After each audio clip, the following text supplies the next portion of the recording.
Melanjutkan karya Apung Suwarna, kisah keris Kiai Setan Kober. Dalam kesempatan ini, episode pertempuran sengit antara Demak dan Panarukan. Selamat menikmati. Salam budaya. Monggo kula aturi subscribe, like, komen, soho share, matur nuwun.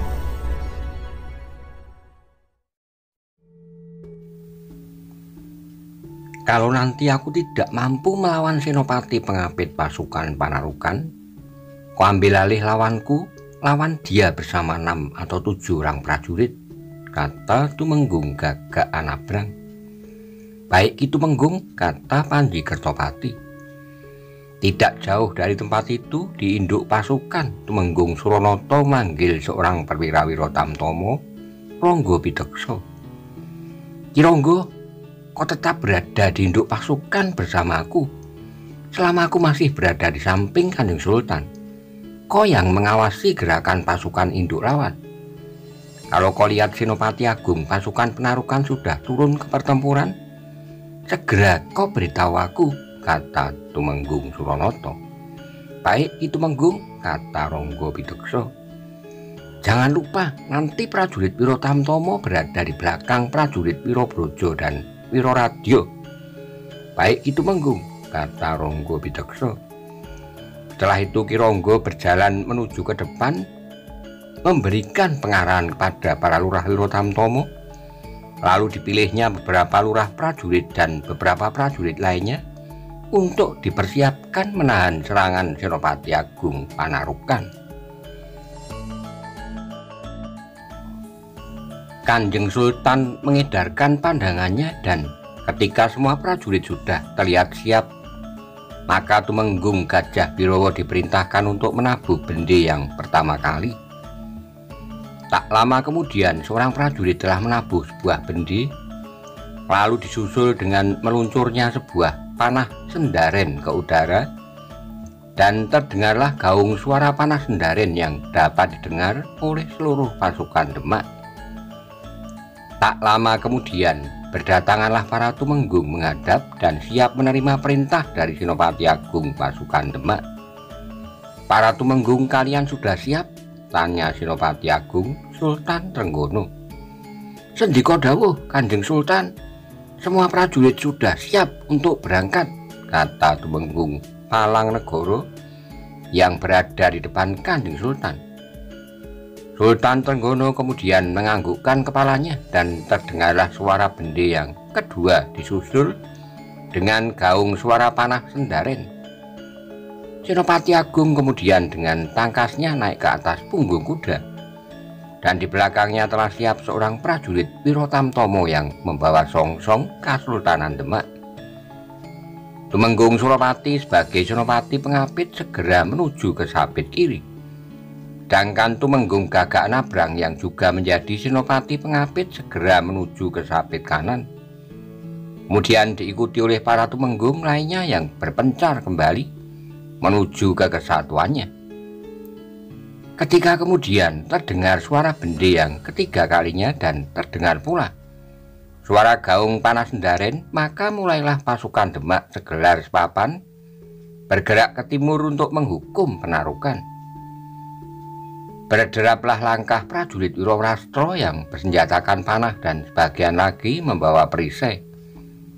Mereka berada di barisan paling depan, kemudian di belakangnya berjalan pasukan Wiroradyo dan Wiromanggolo yang dilapis oleh pasukan khusus yang mempunyai kemampuan perorangan yang tinggi.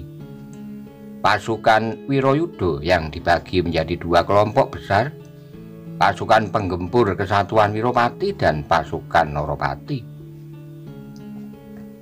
Di tengah pasukan Senopati Agung Sultan Trenggono duduk di atas punggung kuda diapit oleh Tumenggung yang bertubuh tinggi besar, Tumenggung Gajah Birowo dan Tumenggung Suronoto. Di sekelilingnya bertebaran ratusan prajurit Wirotamtomo sebagai prajurit pengawal Sultan, lapis pertama, dan prajurit Wirobrojo sebagai lapis kedua. Di dekatnya berkibar bendera Gulo Klopo, bendera Kesultanan Demak yang berwarna merah dan putih, yang dijaga oleh puluhan prajurit Wiro Tamtomo. Di barisan paling belakang, pasukan berkuda Wiro Turonggo Seto juga telah menjalankan kudanya, berjalan maju ke depan. Mereka pun bersiap. Setiap saat Senopati Agung dapat memerintahkan mereka untuk menyerbu di garis benturan kedua pasukan. Semua pasukan telah bergerak ke timur dengan kesiagaan penuh. Bendera mereka pun telah bergerak maju dan berkibar dengan megahnya. Gerak maju dari bendera yang berkibar telah terlihat oleh Tumenggung Siung Laut yang berada di atas perahu tidak jauh dari pesisir, dan ia pun kemudian memerintahkan semua perahu untuk bergerak maju membayangi gerak pasukan yang berjalan di darat. Sesaat kemudian sauh pemberat telah diangkat naik dan para prajurit pun kemudian mulai mendayung sehingga perahu melaju ke arah timur. Tumenggung Siung Laut melihat agak jauh di sebelah kanannya perahu yang ditumpangi oleh Panji Sukoyono, dan di sebelah kirinya sebuah perahu yang ditumpangi oleh Ronggo Pawiro. Di sepanjang garis pantai semua perahu pasukan laut Jolopati bergerak perlahan, membayangi gerak maju pasukan Demak yang berjalan di pesisir pantai. Sementara itu di sepanjang garis lintas kedua pasukan, beberapa kali terdengar suara panah sendaren yang terlontar ke udara. Beberapa prajurit sandi dari Penarukan yang mendengar suara panah sendaren dari arah pasukan Demak segera melontarkan panah sendaren yang kemudian diteruskan oleh prajurit sandi lainnya, sehingga dapat terdengar dari dalam benteng kota Panarukan. Di dalam kota Panarukan, Tumenggung Jayorono bersama Bupati Panarukan dan kedua senopati pengapit serta Ki Kebolajer telah bersiap untuk menggerakkan prajurit Panarukan dan Belambangan, dibantu sebagian prajurit dari daerah Wengker dan Gelang-Gelang, menyongsong pasukan Demak. Pasukan Demak telah bergerak maju, kata Tumenggung Jayorono. Pasukan kita nanti akan menggunakan gelar Cokrobyuho, kata Tumenggung Jayorono. Gelar perang Cokrobyuho, tanya Menak Alit. Ya, gelar Cokrobyuho. Kita mempunyai beberapa gerigi tajam di sisi cokro, kata Tumenggung Jayorono. Saya tetap di sayap kanan, tanya Surau Kalong yang berkumis sekepal dan berpakaian serba hitam. Ya, kau sebagai senopati pengapit di sayap kanan, Menak Alit berada di sayap kiri, kata Tumenggung Jayorono. Ya, nanti akan kubunuh lawan saya yang menjadi senopati pengapit di sayap kanan pasukan Demak, kata Menak Alit. Baik, buktikan kemampuanmu, Menak Alit, kata Tumenggung Jayorono. Menak Alit menggeram, tetapi ia bertekad untuk membuktikan kemampuannya, membunuh lawannya dengan senjata andalannya sepasang pedang rangkap. Kebolajer, kata Tumenggung Jayorono selanjutnya. Ya, gitu Tumenggung, kata Kebolajer. Kau sebagai gerigi cakra di sayap kanan, kau bantu Surau Kalong membunuh lawannya. Kalau melawan kalian berdua, tidak ada sepenginang senopati pengapit di sayap kiri pasukan Demak pasti sudah mati, kata Tumenggung. Baik, itu Tumenggung, kata Kebolajer. Lembu Ireng. Tumenggung Jayorono manggil seorang yang sedang berdiri dekatnya sambil memegang lantaian sebuah tombak bercabang 3, sebuah trisula pemberian gurunya. Ya, gitu Tumenggung, jawab Lembu Ireng mendekat. Lantaian trisula kesayangannya masih dipegang dengan eratnya. Kau nanti berada di sayap kiri, kau bantu Menak Alit membunuh senopati pengapit sayap kanan Demak, kata Tumenggung Jayorono. Baik, itu Tumenggung, kata Lembu Ireng. Menak Alit menaikkan alisnya, wajahnya terlihat tidak begitu senang mendengar perkataan Tumenggung Jayorono. Ki Tumenggung meremehkan kemampuanku. Sebelum Lembu Ireng datang membantuku, senopati Demak itu sudah dapat kubunuh. kata Menak Alit dalam hati. Sambil meraba pedang rangkapnya, Tumenggung Jayarana kemudian melangkah mendekati Kanjeng Bupati yang berdiri di dekatnya. Kanjeng Bupati, sebaiknya Kanjeng Bupati berada di barisan belakang. Nanti saya sendiri yang akan melawan Trenggono 1 lawan 1, kata Tumenggung Jayarana. Ya, Ki Tumenggung, kata Kanjeng Bupati. Menak Alit, perintahkan semua pasukan penarukan untuk berangkat sekarang. Kita tunggu pasukan Demak di bulak sebelah barat benteng yang tidak jauh dari pesisir, kata Ki Tumenggung. Sesaat kemudian seorang prajurit penarukan melepaskan sebuah panah sendaren. Kejap kemudian suara gaung panah sendaren telah terdengar di dalam benteng. Dan segera para prajurit penarukan mulai keluar dari benteng kota, berlari ke sebuah bulak yang terletak di sebelah barat benteng. Dengan cepat ribuan prajurit telah keluar dari pintu benteng. Mereka berkelompok menuju ke sebuah bulak yang luas, sebuah lapangan yang jarang terdapat pepohonan. Pasukan panah dan perisai berada di depan. Cepat, teriak Menak Alit, dan segera prajurit yang bersenjatakan panah maupun prajurit yang membawa perisai berlari-lari menuju barisan terdepan. Ketika semua prajurit penarukan sudah bersiap di lapangan yang luas, seorang penghubung melaporkan kepada Tumenggung Jayarana. Perahu-perahu pasukan Demak sudah berada di arah utara, tidak jauh dari pasukan Panarukan. Tumenggung Siung Laut sudah berada di sini. Berarti sebentar lagi pasukan Demak akan tiba di bulak ini. Menak Alit, kau ke sayap kiri bersama Lembu Ireng, dan kau Surakalong, kau ke sayap kanan bersama Kebo Lajer. Dan sekarang Menak Alit, kau bentuk barisan dengan gelar Cakrobyuha sekarang, kata Tumenggung Jayarana.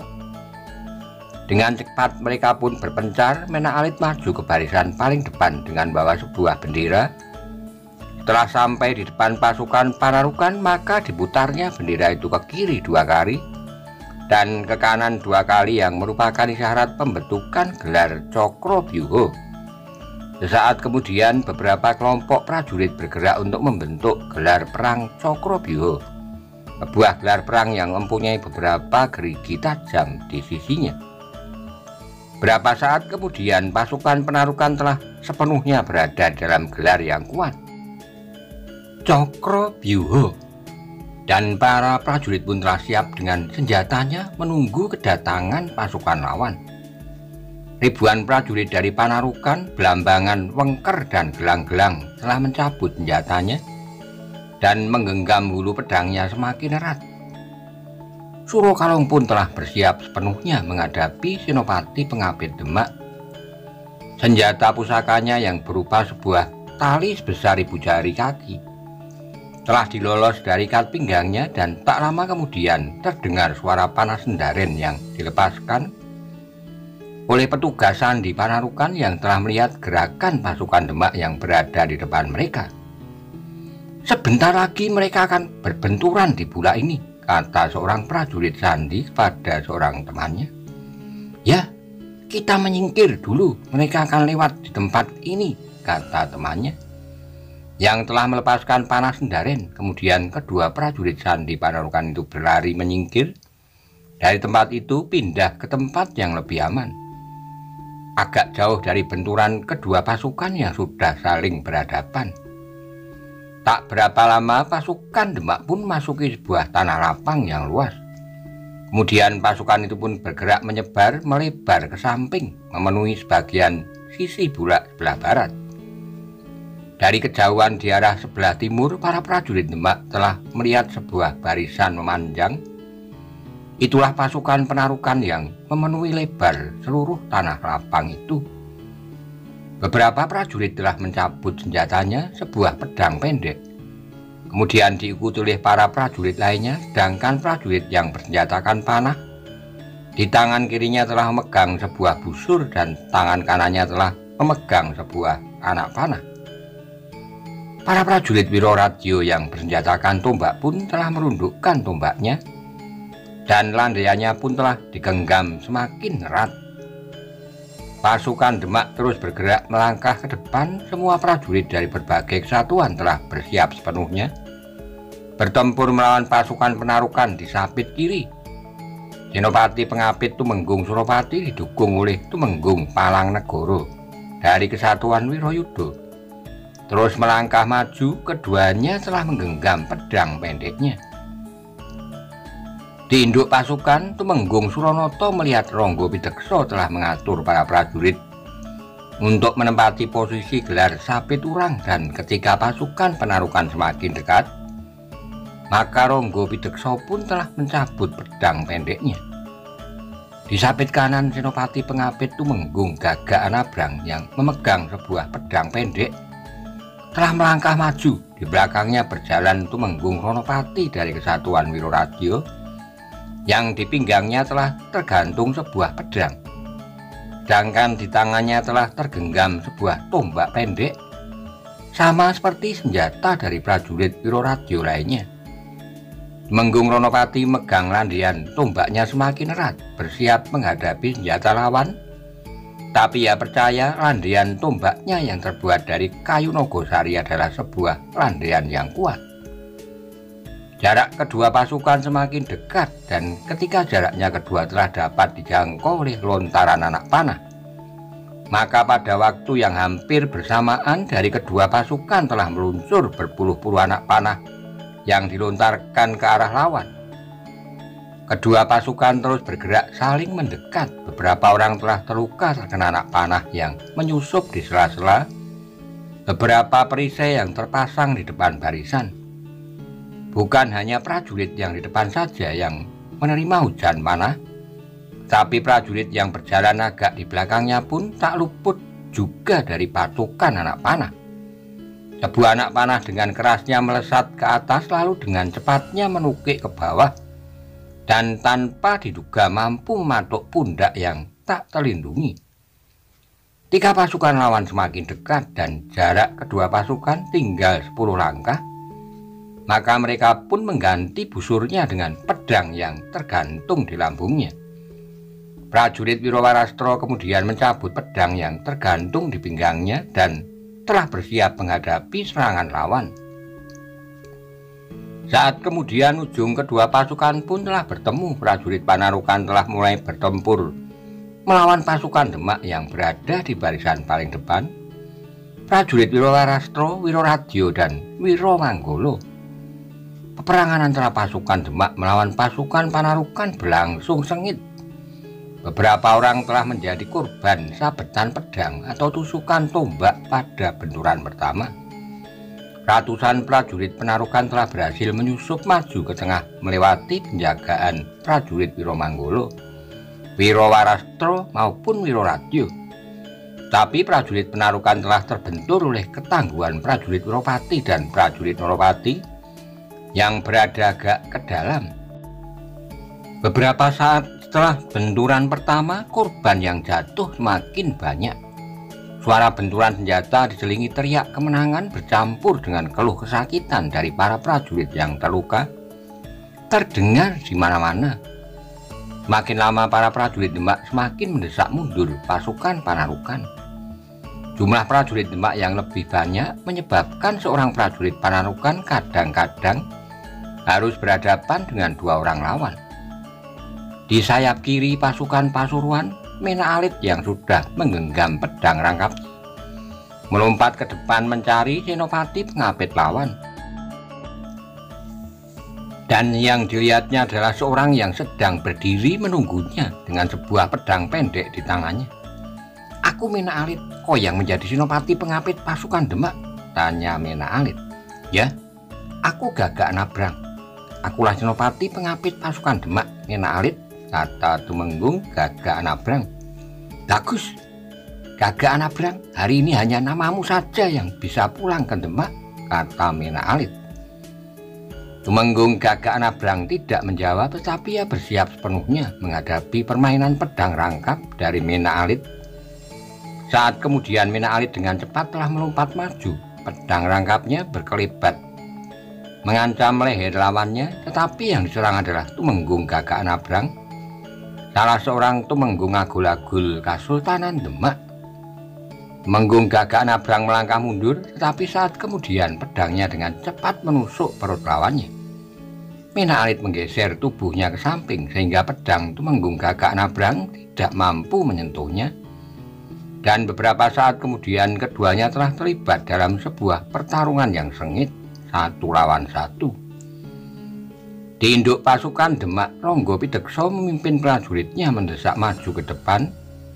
Pandangannya mencari Senopati Agung dari pihak lawan yang saat ini masih berada di tengah-tengah pasukan Panarukan. Ronggo Pidekso menggerakkan pedangnya seperti baling-baling mendesak lawannya mundur. Tapi kemudian datang seorang prajurit Panarukan yang membantu lawannya sehingga gerak maju Ki Ronggo telah tertahan karena harus melawan 2 orang prajurit. Di belakangnya Tumenggung Suronoto yang berdiri di samping kuda Senopati Agung Sultan Trenggono melihat pasukan Demak yang berjumlah lebih banyak perlahan-lahan dapat sedikit mendesak lawannya mundur beberapa langkah. Pertempuran kedua pasukan itu pun menjadi semakin sengit. Prajurit Demak tidak dapat didesak mundur oleh pasukan Panarukan, bahkan karena jumlah prajurit yang lebih banyak, maka di beberapa titik pertempuran mereka bisa mendesak pasukan Panarukan mundur beberapa langkah. Pasukan penggempur Wiropati yang didukung oleh pasukan Oropati mulai bergerak maju ke garis benturan terdepan. Mereka pun mampu mendesak pasukan Panarukan sedikit mundur ke arah kota. Kemampuan perorangan yang tinggi dari pasukan khusus itu mampu merubah garis pertempuran sehingga bergeser sedikit ke arah timur. Gerak maju para prajurit Demak dari Kesatuan Wiromanggolo, Wiroradjo, Wirowarastro ditambah prajurit dari Kesatuan Wiropati dan prajurit Noropati tidak tertahan lagi. Perlahan-lahan mereka mendesak mundur pasukan gabungan dari Panarukan. Gelar perang Sapeturang yang dipakai oleh Senopati Agung Kesultanan Demak Kanjeng Sultan Trenggono mampu menjepit pasukan Panarukan yang diperkuat oleh ribuan prajurit dari Kadipaten Blambangan, Wengker, dan dari Gelang-Gelang. Pasukan Panarukan berusaha bertahan dari gempuran pasukan Demak. Dengan sekuat tenaga mereka menggerakkan senjatanya untuk menahan serangan lawan yang memang pengalaman serta menang dalam jumlah prajurit. Suara beradunya 2 buah senjata terdengar nyaring. Kadang-kadang diselingi teriakan kesakitan bercampur teriakan kekecewaan maupun teriakan kemenangan. Di beberapa tempat berserakan puluhan anak panah, landean yang patah, pedang yang sudah tidak utuh lagi, atau sebuah perisai yang terlempar dari tangan pemiliknya. Di daerah Sapit kiri, pasukan Demak Senopati Pengapit Tumenggung Suropati memimpin beberapa orang prajurit Demak dan berhasil mendesak mundur pasukan Panarukan. Tapi ia terpaksa menghentikan gerak majunya karena di depannya telah berdiri seorang yang mempunyai kumis kepal, memakai pakaian serba hitam, memakai ikat kepala hitam, baju hitam, celana longgar warna hitam, memegang sebuah tali panjangnya lebih dari sedepo dan berukuran sebesar 1000 jari kaki. "Aku Surokalong dari Wengker, kau Senopati Demak. Siapa namamu, Senopati?" tanya Surokalong dengan suaranya yang berat. "Aku Senopati Pengapit Tumenggung Suropati," jawabnya. "Akulah lawanmu, seranglah aku Senopati," kata Surokalong yang berkumis sekepal sambil menimang-nimang talinya. Tumenggung Suropati tidak menjawab, tapi dengan cepat ia melompat 1 lompatan ke depan. Pedang pendek Tumenggung Suropati berkelebat cepat mengancam dada lawannya. Tapi ia menjadi terkejut ketika tali yang dipegang lawannya telah membelit pedang pendeknya. Dan ketika Surokalong menggerakkan tangannya, dengan sekali sentakan sendal pancing tanpa dapat dicegah, pedangnya pun telah terpelintir, terpuntir keras dan berputar sehingga terlepas dari genggaman tangannya. Tumenggung Suropati sangat terkejut. Kekuatan telapak tangannya ternyata tidak mampu mempertahankan bulu pedangnya yang terputar keras. Surokalong tertawa pendek melihat pedang Senopati Demak itu runtuh ke tanah. Hati Tumenggung Suropati tergetar keras, jantungnya berdebar kencang. Ia tak mampu mempertahankan satu-satunya senjata yang ada padanya. Pedangnya telah terlepas pada benturan pertama. Sambil tertawa keras, Surokalong maju selangkah. Tangannya masih megang kedua ujung tali pusakanya. Dengan cepat Tumenggung Suropati melompat mundur ke belakang. Tapi Surokalong yang berpakaian serba hitam tidak melepaskannya. Ia pun melompat ke depan memburu perwira Demak yang sudah tidak bersenjata lagi.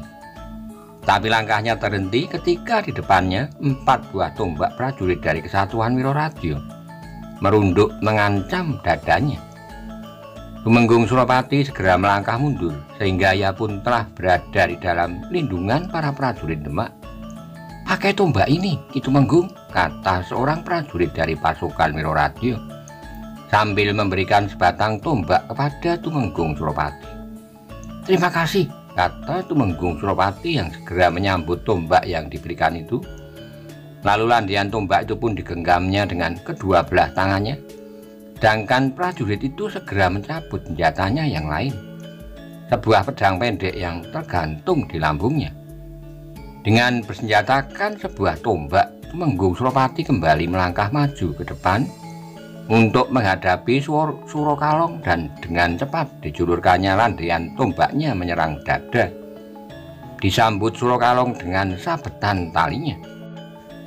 Dengan menggenggam landian yang ukurannya lebih panjang dari senjata lawannya, keadaan Tumenggung Suropati sekarang berada di atas angin. Tidak mudah lagi senjata lawannya untuk mendekat dan membelit tombak yang dipegang dengan kedua belah tangannya. Perlahan-lahan Tumenggung Suropati mampu mendesak Surokalong. Permainan tombaknya pun tidak mengecewakan. Dua tangannya memegang landian dan ujung tombaknya mampu menari seperti seekor lebah yang terbang mengelilingi tubuh lawannya. Bukan hanya ujungnya saja, pangkal tombaknya pun tiba-tiba telah menyerang mata lawannya, sehingga Surokalong pun terpaksa melompat mundur. Dua orang senopati pengapit di sapit kanan dan sapit kiri pasukan Demak telah bertempur dengan sengitnya. Sedangkan sebagai korgelar sapit Turang, tidak jauh dari pesisir Penarukan, 28 buah perahu armada Demak dari pasukan Jolopati yang dipandigani oleh Tumenggung Siung Laut bersiap menunggu perintah untuk turun ke darat menggempur pasukan Penarukan dari arah utara. Sementara itu di induk pasukan Demak, Kanjeng Sultan Trenggono yang duduk di atas punggung kuda, didampingi oleh Tumenggung Gajah Birowo di sebelah kanannya dan Tumenggung Suronoto di sebelah kirinya, serta dikelilingi oleh puluhan prajurit Wirotamtomo dan prajurit Wirobrojo, mengedarkan pandangannya berkeliling melihat jalannya pertempuran yang agak berat sebelah. Beberapa langkah di belakang Senopati Agung Sultan Trenggono berkibar sebuah bendera Gulo Klopo berukuran besar yang dijaga oleh puluhan prajurit Wirotamtomo berkibar megah tertiup angin laut. Pasukan Demak yang segelas papan serta dibantu oleh ribuan prajurit dari Bangkuron berusaha untuk mendesak maju dan mengalahkan lawannya.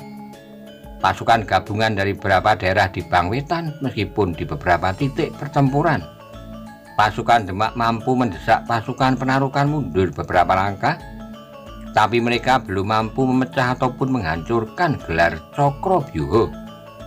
Pasukan Penarukan mengandalkan beberapa orang yang berilmu tinggi untuk menjadi gerigi-gerigi senjata cakra yang diharapkan akan mampu membunuh Senopati pengapit kanan dan Senopati pengapit kiri pasukan Demak. Salah satu kekuatan yang menjadi gerigi cakra di sayap kiri pasukan Penarukan adalah Lembu Ireng yang telah membawa sebuah senjata tombak berujung 3 Trisuro